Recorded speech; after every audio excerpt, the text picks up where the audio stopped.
E abram, por favor, a Bíblia de vocês lá no livro de Êxodo, capítulo 13. Capítulo 13, versículo 17. Eu vou ler até o final do 14. Quando Faraó deixou o povo ir, Deus não os levou pelo caminho da terra dos filisteus, embora fosse mais perto, pois disse, para não acontecer que, vendo a guerra, o povo se arrependa e queira voltar para o Egito.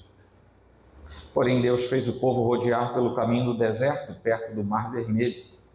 Os filhos de Israel saíram do Egito, organizados como um exército. Moisés levou consigo também os ossos de José, pois este havia feito com que os filhos de Israel jurassem solenemente, dizendo, Deus certamente visitará vocês. Quando isso acontecer, levem os meus ossos daqui. Os israelitas partiram de Sucote e acamparam em Etã, à entrada do deserto. O Senhor ia diante deles durante o dia numa coluna de nuvem para os guiar pelo caminho. Durante a noite, numa coluna de fogo para os iluminar, a fim de que caminhassem de dia e de noite. A coluna de nuvem nunca se afastou do povo durante o dia, nem a coluna de fogo durante a noite. O Senhor disse a Moisés, diga aos filhos de Israel que voltem e se acampem diante de Piairote, entre Migdol e o mar, diante de Baal-Zefon. Em frente desse lugar, junto ao mar, vocês acamparão. Então Faraó dirá a respeito dos filhos de Israel, estão desorientados na terra, presos no deserto. Eu vou endurecer o coração de Faraó para que os persiga, e serei glorificado em Faraó e em todo o seu exército. E os egípcios saberão que eu sou o Senhor. Eles assim o fizeram. Quando foi anunciado ao rei do Egito que o povo fugia, ele e os seus oficiais mudaram de ideia a respeito do povo. Disseram, que é isto que fizemos, permitindo que Israel nos deixasse de servir? E Faraó aprontou o seu carro de guerra e levou consigo o seu povo. Levou também 600 carros de guerra escolhidos e todos os outros carros de guerra do Egito, com capitães sobre todos eles. Porque o Senhor endureceu o coração de Faraó, rei do Egito, para que perseguisse os filhos de Israel. Porém, os filhos de Israel saíram marchando corajosamente. Os egípcios os perseguiram com todos os cavalos e carros de guerra de Faraó, os seus cavaleiros e o seu exército, e os alcançaram acampados junto ao mar, perto de Piairote, diante de Baal-Zefon. E chegando Faraó, os filhos de Israel levantaram os olhos, e eis que os egípcios vinham atrás deles, e ficaram com muito medo. Então os filhos de Israel clamaram ao Senhor. Disseram a Moisés, será que foi por não haver sepulturas no Egito que você nos tirou de lá, para que morramos neste deserto? O que foi que você fez conosco, tirando-nos do Egito? Não foi isso que dissemos a você no Egito? Deixe-nos em paz, para que sirvamos os egípcios, pois teria sido melhor para nós servir os egípcios do que morrer no deserto. Moisés, porém, respondeu ao povo, não tenham medo, fiquem firmes e vejam o livramento que o Senhor lhes fará no dia de hoje, porque vocês nunca mais verão esses egípcios que hoje vocês estão vendo. O Senhor lutará por vocês, fiquem calmos. O Senhor disse a Moisés, por que você está clamando a mim? Diga aos filhos de Israel que marchem. E você, levante seu bordão e estenda a mão sobre o mar. As águas se dividirão, para que os filhos de Israel passem pelo meio do mar em seco. Eis que vou endurecer o coração dos egípcios, para que venham atrás de vocês e entrem no mar. Serei glorificado em Faraó e em todo o seu exército, nos seus carros de guerra e nos seus cavaleiros. E os egípcios saberão que eu sou o Senhor, quando for glorificado em Faraó, nos seus carros de guerra e nos seus cavaleiros. Então o anjo de Deus, que ia diante do exército de Israel, se retirou e passou para trás deles. Também a coluna de nuvem se retirou de diante deles e se pôs atrás deles. E ia entre o exército dos egípcios e o exército de Israel. A nuvem era escuridão para os egípcios, mas iluminava a noite para o povo de Israel. Assim que durante toda a noite os dois exércitos não puderam se aproximar. Então Moisés estendeu a mão sobre o mar, e o Senhor, por um forte vento leste que soprou toda aquela noite, fez com que o mar se retirasse, tornando-se terra seca, e as águas foram divididas. Os filhos de Israel entraram pelo meio do mar em seco, e as águas foram qual muralha à direita e à esquerda deles. Os egípcios que os perseguiram entraram atrás deles, todos os cavalos de Faraó, os seus carros de guerra e os seus cavaleiros até o meio do mar. Na vigília da manhã, o Senhor, na coluna de fogo e de nuvem, viu o acampamento dos egípcios e criou alvoroço no acampamento dos egípcios. Emperrou as rodas dos carros dos egípcios, fazendo com que andassem com dificuldade. Então os egípcios disseram: vamos fugir da presença de Israel, porque o Senhor está lutando por eles contra os egípcios. O Senhor disse a Moisés: estenda a mão sobre o mar, para que as águas se voltem sobre os egípcios, sobre os seus carros de guerra e sobre os seus cavaleiros. Então Moisés estendeu a mão sobre o mar, e o mar, ao romper da manhã, retomou a sua força. Os egípcios fugiram de encontro a ele, e o Senhor jogou os egípcios para dentro do mar. As águas voltaram e cobriram os carros de guerra e os cavaleiros de todo o exército de Faraó, que os haviam seguido no mar. Nem ao menos um deles escapou com vida. Mas os filhos de Israel caminhavam a pé enxuto pelo meio do mar, e as águas lhes eram quais muralhas, à sua direita e à sua esquerda. Assim o Senhor livrou Israel, naquele dia, das mãos dos egípcios. Israel viu os egípcios mortos na praia do mar. E Israel viu o grande poder que o Senhor havia usado contra os egípcios. E o povo temeu o Senhor e confiou no Senhor e em Moisés, seu servo. Essa longa leitura é quase autoexplicativa. Eu não sei quantos milagres você percebeu nessa leitura. Nós não vamos nos ater neles, mas tem uma série de milagres que acontecem aqui. O caso é que poucas cenas na Bíblia são tão marcantes, são tão impactantes quanto a travessia do Mar Vermelho. Até hoje tem gente brigando para saber como é que aquilo aconteceu. Nós sabemos como aconteceu, porque exatamente o que a Bíblia diz que aconteceu é o que aconteceu.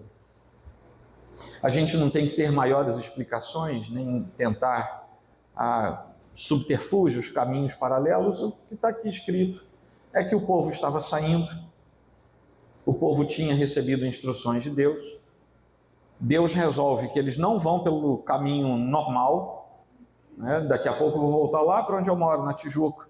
Eu vou pegar a Dutra e vou embora. Mas imagine se eu fosse até São Paulo, entrasse não sei aonde, voltasse por Minas Gerais para chegar na Tijuca. Foi o que Deus fez com Israel aqui. E a causa disso também foi revelada para que, enfrentando belicosidades pelo caminho, o povo não se assustasse e quisesse voltar. Está tudo explicadinho. Até a história do mar se abrindo, até isso Deus resolveu explicar aqui, coisa que ele não faz em outros textos. Soprou um vento muito forte vindo do leste durante toda a noite, e de tal forma esse fenômeno se deu que o mar criou situação favorável para aquele pessoal passar a pé. Está explicado, a gente não tem que criar nada aqui. Esse texto é profundamente direto. A narrativa mostra que o Senhor não somente guia o seu povo, mas também luta por ele. E eu gostaria que a partir de agora, toda vez que eu falar o povo do Senhor, o povo de Deus, o seu povo, você entendesse que nós somos parte do povo de Deus. Nós não estamos numa mesma história, na mesma narrativa, com um mar físico se abrindo diante de nós. A gente não vai agora até a Baía de Guanabara com um cajado esperando que Deus sopre um vento leste e amanhã de manhã ou de noite a gente consiga atravessar até Magé. Não é assim que funciona. Mas o fato é que quando nós trazemos para a nossa realidade algumas coisas, pela coerência da mensagem de Deus, se aplicam também sobre nós. Essa história então não ficou restrita ao passado.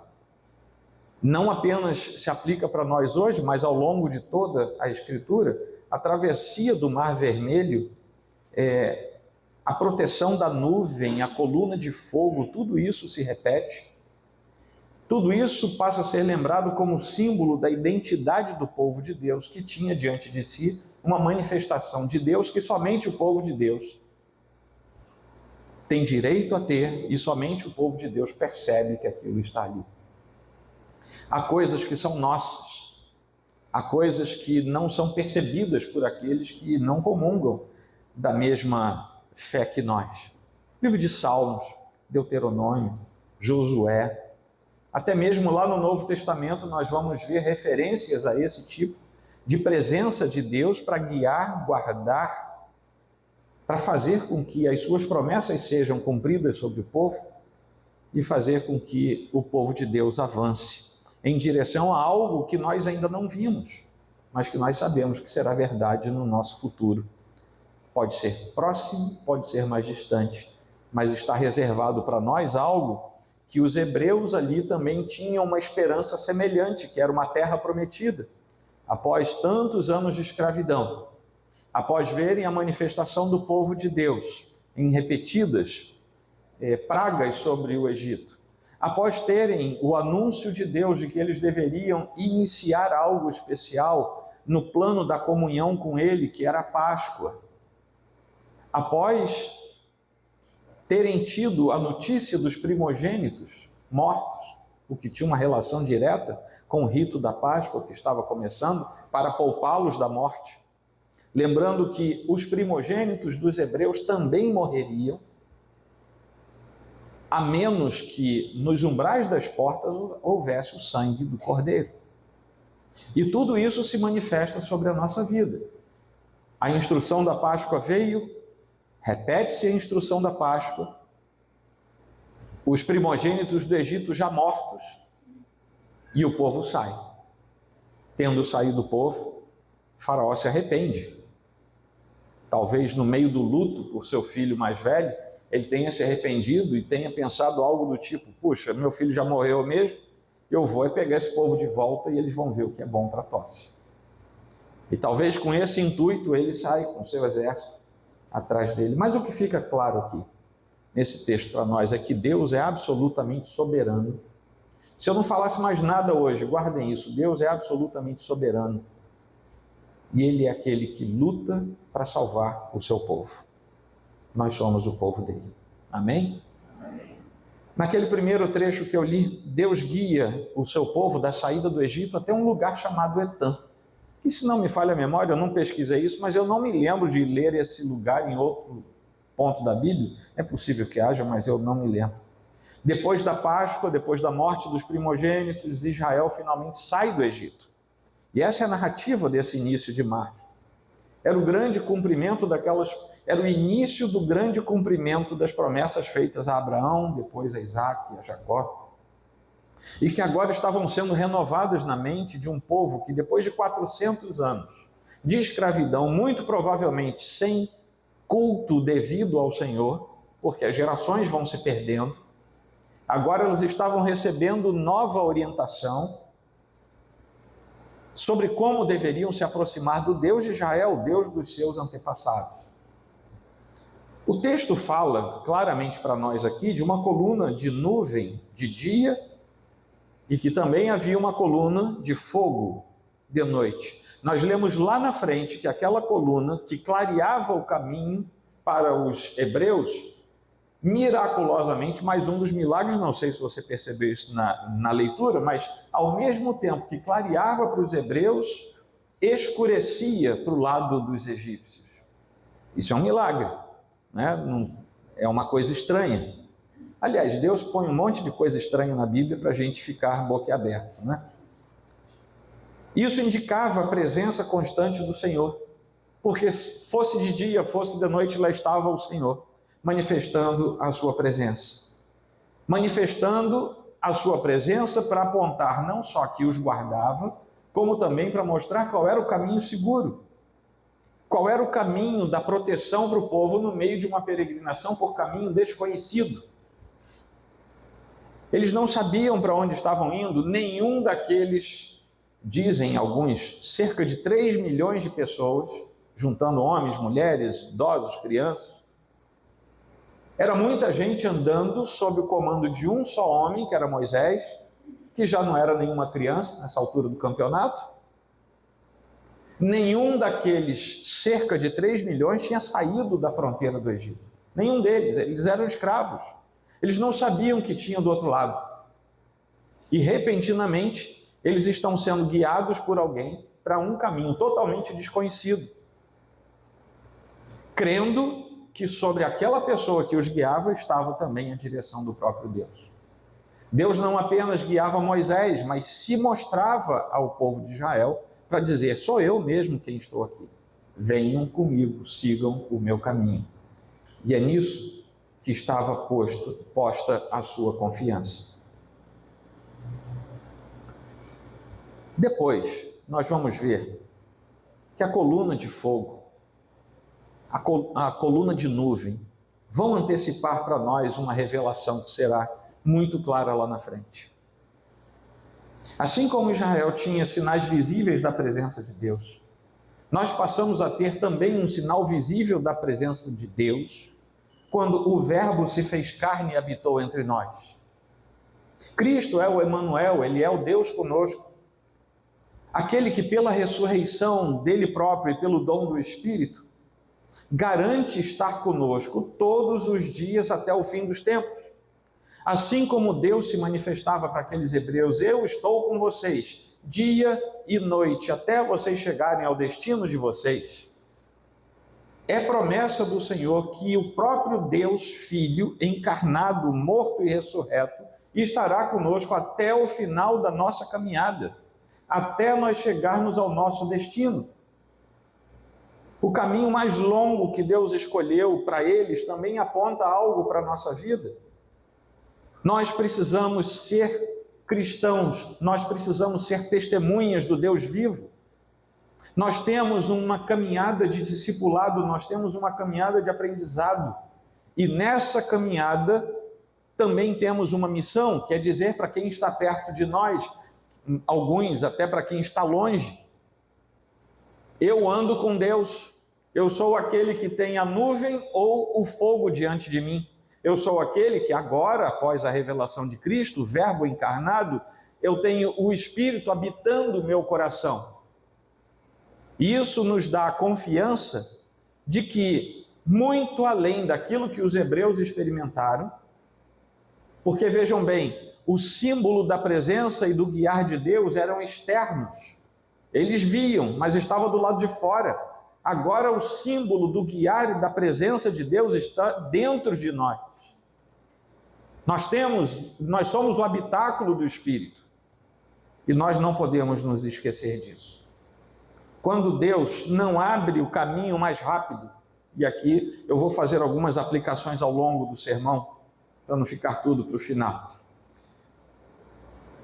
Não é porque Ele escolheu que seria melhor a gente penar no meio do caminho.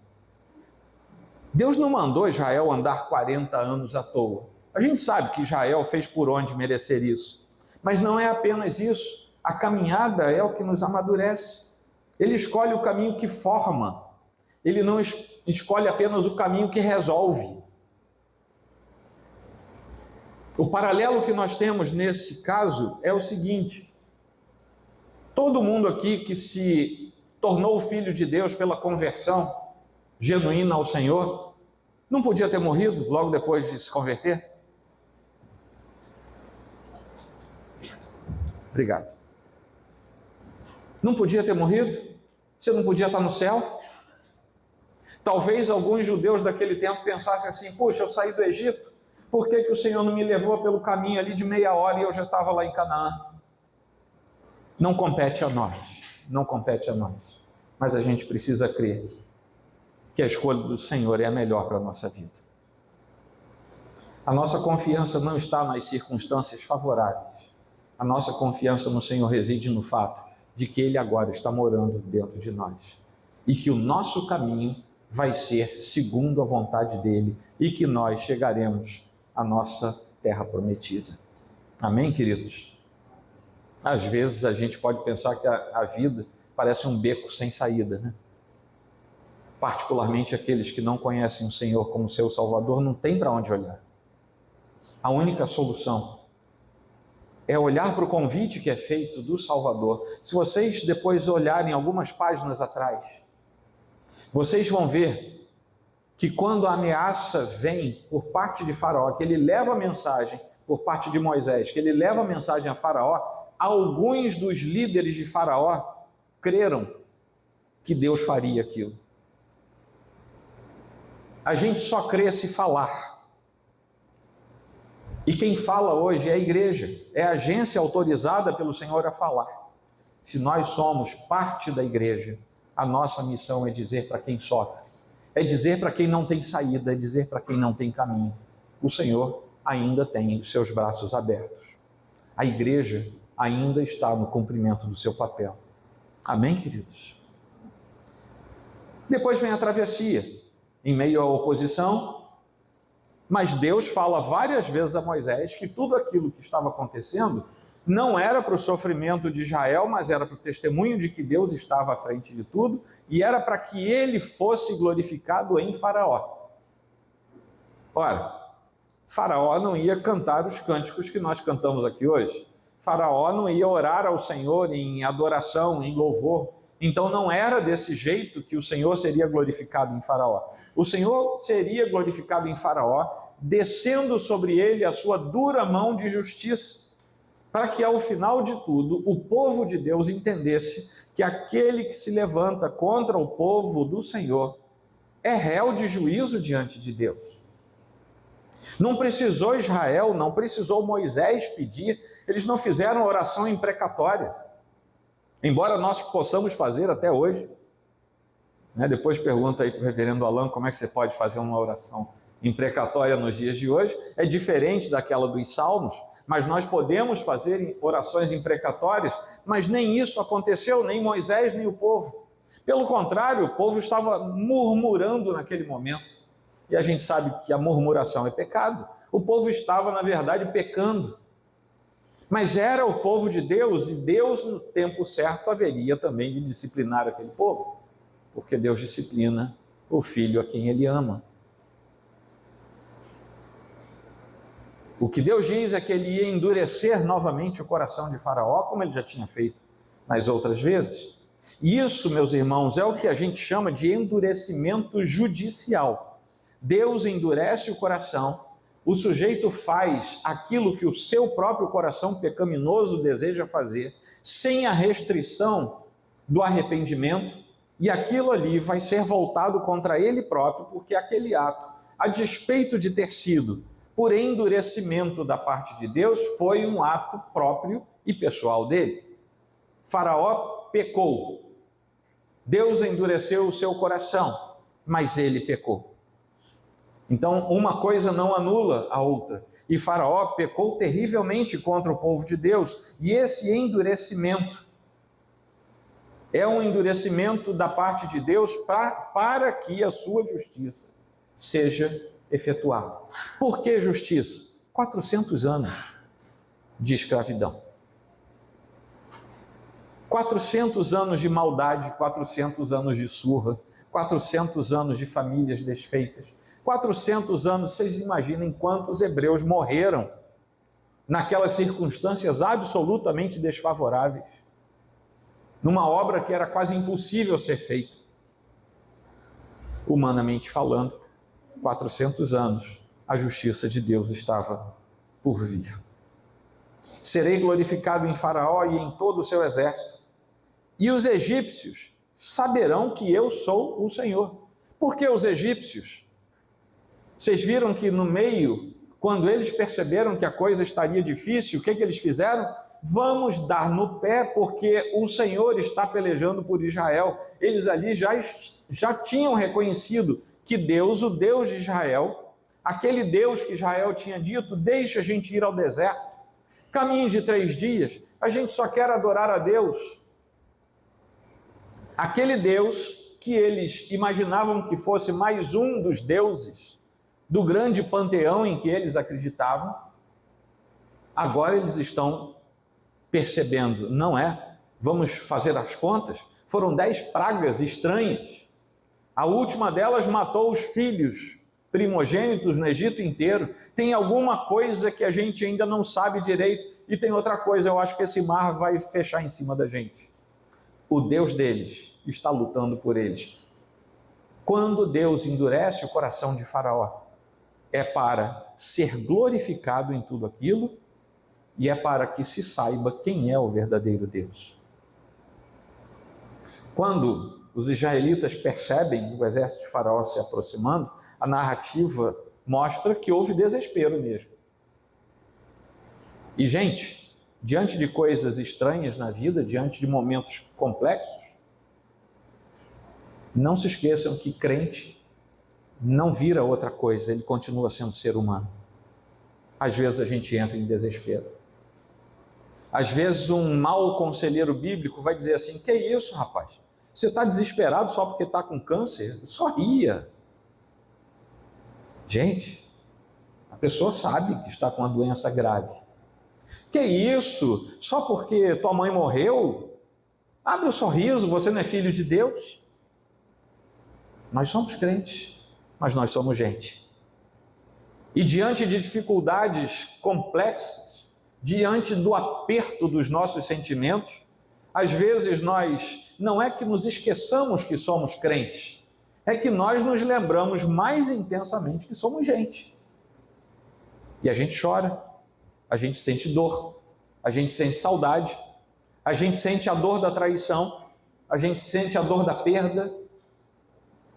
Aqueles hebreus estavam sentindo a dor do desespero. Eles acamparam em Pi-Hairote, defronte do mar. Atrás vinham os egípcios. Dos dois lados havia um deserto pedregoso. Não dá para você levar 3 milhões de pessoas andando por um deserto pedregoso. Não era só gente, tinha gado, tinha os pertences. Cada família carregava a sua tenda, carregava a sua mudança. Você já se mudou de casa, você sabe o que é isso. Você imagina você carregando a sua mudança numa carroça, no lombo de bicho, carregando em mãos 3 milhões de pessoas. Vamos imaginar que esse número dos eruditos seja correto. Que fossem 1.000 pessoas, já era muito complicado. Diante deles está o mar, atrás tem um exército que eles sabem que é poderoso, é a nação mais poderosa daquele momento da história. Não tem para onde ir. Bateu o desespero. Mas aí vem a resposta de Moisés, que resume a mensagem central dessa sessão toda aqui. Não tenham medo. O Senhor lutará por vocês. Fiquem calmos. Não tenham medo. Eu sei que vocês estão nervosos. Eu sei que vocês sabem apenas o que os olhos veem. E os olhos não estão mostrando nada bom. Tentem ficar calmos, porque Deus é quem vai resolver isso para a gente. Fiquem calmos. Esse episódio nos mostra a plenitude de Cristo.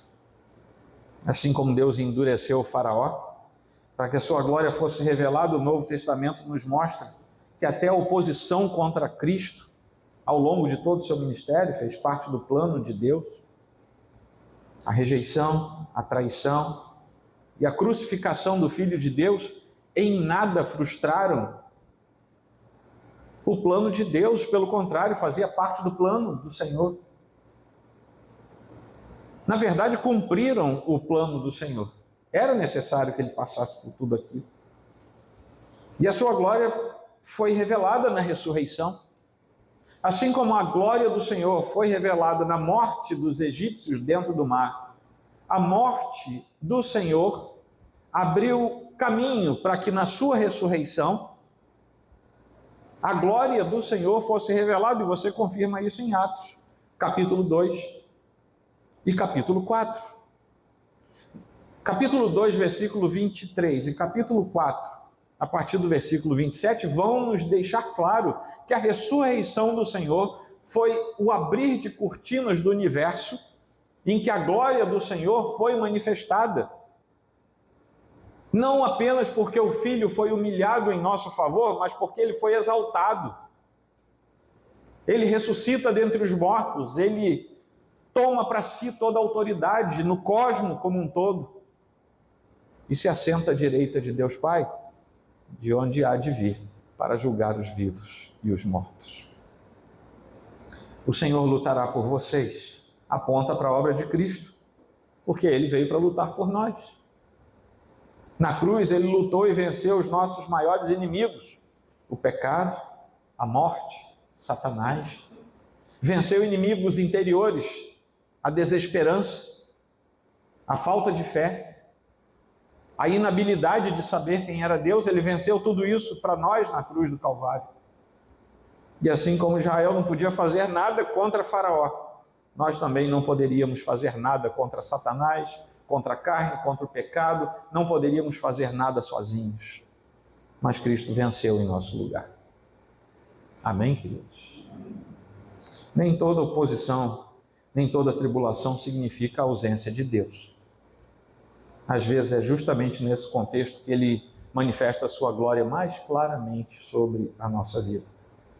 Quando nós estivermos cercados pelo medo, pela pressão, pela dívida, pela dúvida, pela doença, sabe, por essas coisas todas, o chamado é o mesmo que Moisés fez. Não tenham medo. Fiquem firmes e vejam o livramento que o Senhor lhes fará. Não tenham medo. A única coisa que você tem que fazer é ficar firme. Estando firme, abre bem os olhos e você vai ver o que Deus vai fazer.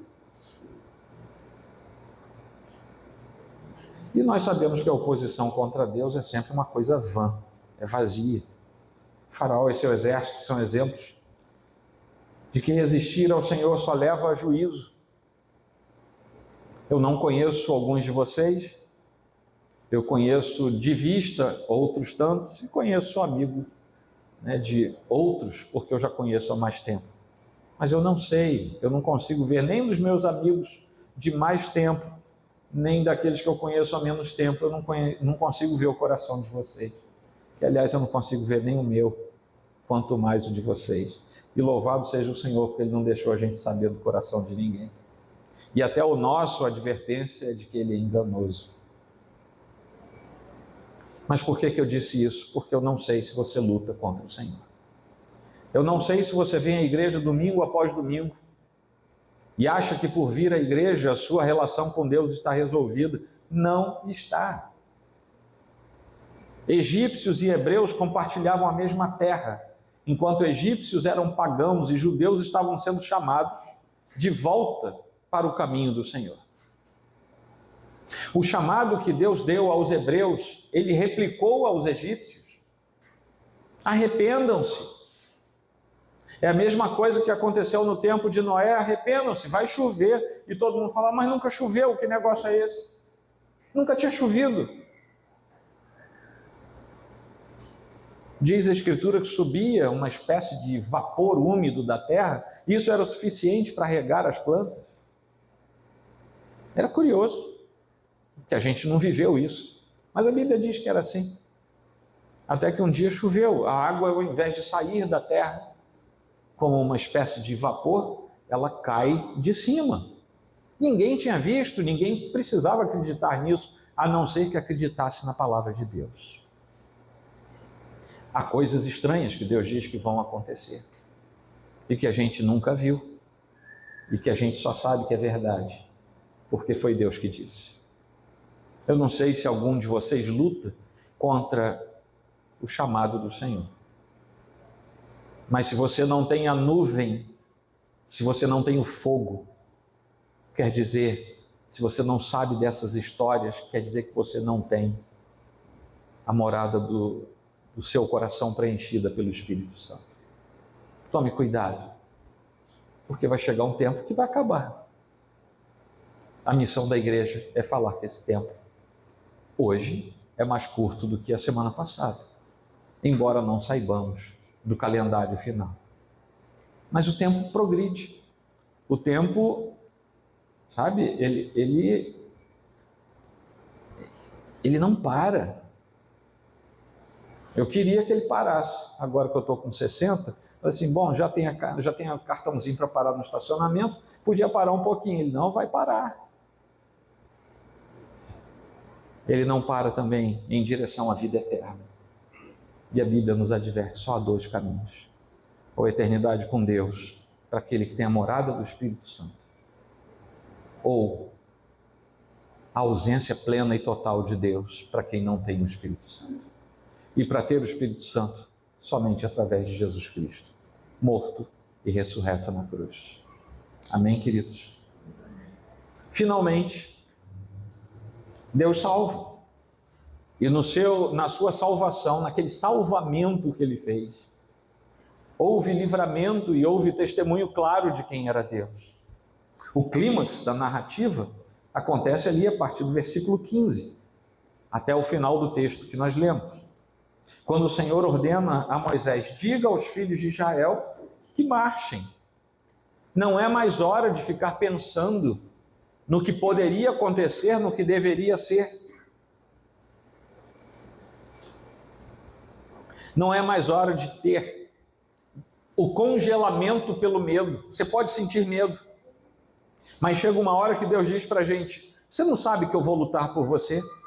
Você não sabe que você precisa ficar calmo a despeito de tudo isso? Não é deixar de ser humano, é simplesmente não entrar em apavoramento. Tem gente que se apavora de tal maneira que pula de um prédio. O que Deus está dizendo é: não adianta fazer isso. Fique calmo, na medida do possível. Eu vou botar isso aqui nesse texto. Digo eu, não o Senhor, né? Na medida do possível, fique calmo. Deus tinha acabado de falar isso, aí Deus chama Moisés e fala assim: por que você está clamando a mim, Moisés? Manda esse povo andar. Sai do lugar. Sai da inércia. Dá o primeiro passo. Depois do primeiro passo, vem o segundo. Vem o terceiro. Anda. Sai do lugar. Porque eu preciso que vocês, ao saírem do lugar, experimentem o que eu vou fazer. Em obediência, Moisés estende a mão sobre o mar. Nós lemos isso com seu cajado, seu bordão. E o Senhor envia, então, um vento do leste, um vento do oriente que veio. Um vento poderoso, que também a Bíblia não faz questão de explicar como é que isso aconteceu, mas aconteceu um fenômeno, abriram-se as águas. E o mesmo mar que se abre para o caminho dos hebreus, ele se fecha depois para a morte dos egípcios. É o mesmo mar, é o mesmo caminho, é o mesmo lugar. E o texto nos mostra algo que agora é uma questão de entendimento literário. Tá? Se houver um outro esclarecimento, que o Senhor nos ajude. Mas eu não sei se vocês notaram, enquanto os filhos de Israel terminavam de andar a pés enxutos, os egípcios já estavam sendo submergidos. O que nos mostra que talvez, agora são aquelas palavras, talvez, quem sabe, o percurso fosse longo, os hebreus já estivessem chegando do outro lado, os egípcios estavam entrando no mar, e Deus começa a liberar as águas daqui para lá, para que desse tempo de o último hebreu chegar do outro lado, mas que não desse tempo de nenhum egípcio chegar lá. Eu não sei se você acha a mesma coisa que eu, depois você lê aí. Se você achar diferente, me diz depois. Mas o fato é que Faraó e todo o seu aparato militar tentaram ir atrás dos hebreus e não deu certo. E esse texto aqui vai nos enfatizar algumas reações imediatas de Israel. Primeiro, eles tiveram temor, porque diante do poder de Deus nós precisamos temer. Temer vem do mesmo princípio semântico de ter medo. Só que não é ter medo por causa de insegurança ou ter medo porque alguém está nos assustando, está nos apavorando, está nos ameaçando. Isso é o ter medo que a gente tem todo dia quando sai de casa no grande Rio de Janeiro. Esse é o ter medo, que a gente não sabe se chega depois. O temor ao Senhor é ter medo de não ser digno diante da sua majestade e da sua glória. Ele não está nos ameaçando, mas nós sentimos um medo que nos leva à percepção de que é preciso ser santo para estar diante desse Deus que é totalmente santo. Ao mesmo tempo, nós temos a consciência de que nunca conseguiremos ser tão santos que venhamos a agradar a Deus plenamente. E é nessa hora que a gente volta para Cristo e diz assim no nosso coração: eu não sou santo porque eu sou bom demais, eu sou santo porque Cristo fez a obra por mim, o Pai me justificou, e o Espírito Santo me guia dia após dia para que eu seja santificado na sua presença. Aí a gente tranquiliza o coração. Mas é nesse ponto que a gente teme ao Senhor. Os hebreus ficaram com temor quando viram a manifestação do poder de Deus. E eles tiveram um despertamento da sua fé. Você quer aumentar a sua fé? Quem gostaria de aumentar a sua fé? Pode levantar a mão. De vez em quando o presbiteriano faz alguma coisa assim. Você quer mesmo aumentar a sua fé? Seria muito bom se você orasse, né, e gente coxa saísse andando, gente cega visse. Deus pode fazer isso? Claro que pode. Mas você quer mesmo aumentar a sua fé? Pregue o evangelho e veja alguém convertido por causa da sua pregação. Nada aumenta mais a fé de um crente do que saber que ele foi usado para tirar uma alma do inferno. A perna consertada, o olho que se abriu, um dia vão para baixo da terra. E os vermes vão comer do mesmo jeito. A alma satisfeita em Cristo, vai para a eternidade com Cristo. E você foi instrumento disso. Ah, se a igreja brasileira de 2025 soubesse disso, nós seríamos outra nação, porque seríamos outra igreja. Fica pensando isso aí. O evento da travessia encontra a sua plenitude na obra de Cristo. Esse texto todo que eu li, nada é mais contundente, nada aponta mais para Cristo do que essa travessia, a salvação que nos acolhe do outro lado. Ele é aquele que abre o caminho da salvação. Eu sou o caminho, a verdade e a vida. Deus diz para Moisés: estende o teu bordão, estende esse cajado, e um caminho se abriu, um caminho diante da impossibilidade se abriu. Cristo vem depois e diz: eu sou o caminho. Vocês não precisam abrir o mar. Venham por mim e vocês chegarão ao Pai. É o caminho da salvação onde não havia saída. E assim como Israel passou pelo mar, nós que somos o Israel de Deus, Israel espiritual, passamos da morte para a vida por meio da cruz e da ressurreição do nosso Senhor, nosso bendito Salvador.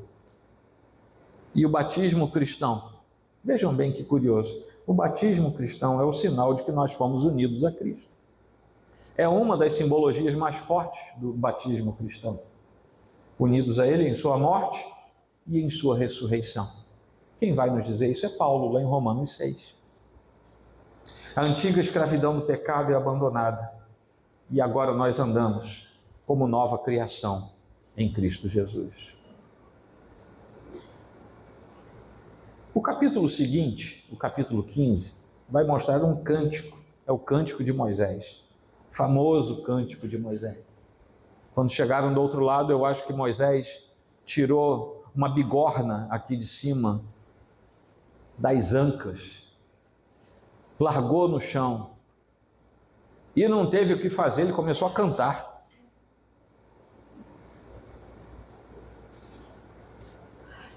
O cântico de Êxodo 15 antecipa um outro cântico que nós vamos ver lá em Apocalipse, capítulo 15, versículo 3 e 4. Porque quando o povo chega seguro no lugar que Deus o estava levando, só podia haver adoração.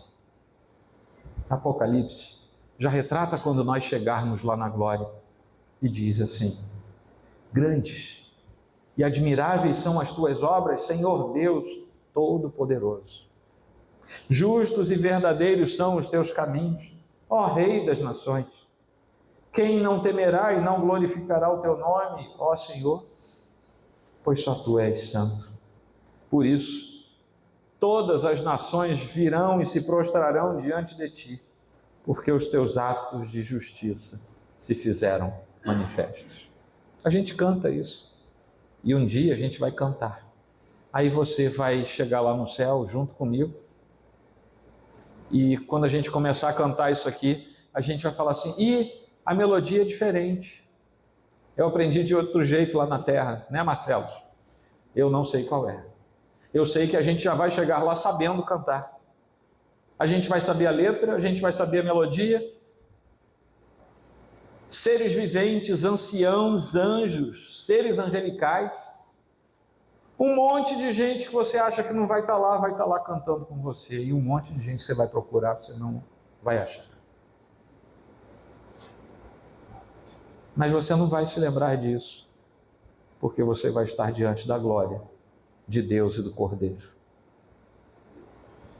E o nosso cântico será uma perfeita doxologia. Israel precisou ficar em silêncio e ver o livramento do Senhor. A nossa postura diante das lutas mais atrozes deve ser de confiança ativa no Senhor. Não é simplesmente você saber com a cabeça que tem que confiar em Deus, é de fato confiar em Deus. Em oração, em obediência, em espera paciente. Paulo também vai falar disso lá em Romanos 8, sobre como esperar com paciência. Isso é uma virtude cristã, uma virtude que está apagada no nosso século. Ninguém quer ter paciência. Se eu pusesse um comigo depois ia ficar igual o Chaves, né? Mas não é. Ninguém quer ter paciência. É tudo para agora. É tudo para o imediato. Mas a Bíblia diz que uma das virtudes que nós desenvolvemos é a paciência. O mar da vida, com as suas barreiras, as suas dificuldades, seus perigos, não pode ser atravessado pela força humana. Somente o Senhor abre o caminho, e o mesmo ato de Deus que salva alguns haverá de julgar outros para a perdição. Fica meu último apelo para quem não conhece o Senhor aqui nesta manhã. É o mesmo ato de justiça de Deus.